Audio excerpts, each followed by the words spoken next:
महाराष्ट्र के धुलिया अंतर्गत शिरपुर तालुका पुलिस ने फिल्मी स्टाइल में बदमाशों का पीछा कर 5 पिस्तल और 11 जिंदा कारतूस बरामद करने में कामयाबी हासिल की है। इस मामले में 2 बदमाशों को गिरफ्तार भी किया गया है। यह कार्रवाई 11 मई की रात को की गई है।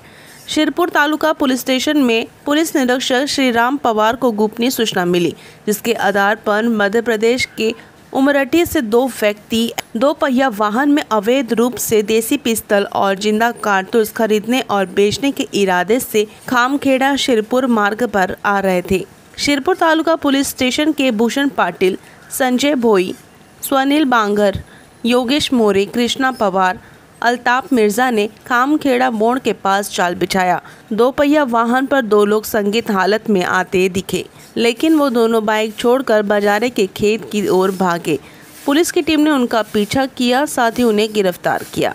Senior P I Shriram Pawar आणि भूषण पाटील यांना अशी बातमी मिळाली होती की मध्य प्रदेशमध्ये जे उमरठी गाव आहे त्या उमरठी गावामधून 2 इसम काही कट्टे विक्रीसाठी येथे आणत आहेत।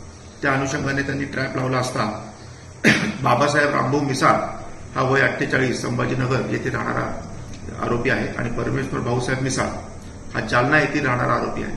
या दोघांनाही ताब्यात घेतले असता आपल्याला एकूण 5 गावठी कट्टे, त्याचप्रमाणे 9 MM असे 11 जिवंत कारतूस असे आपल्याला मिळालेले आहे आणि एकूण 3 लाखाच्या वर मुद्देमाल आपण जप्त केलेला आहे।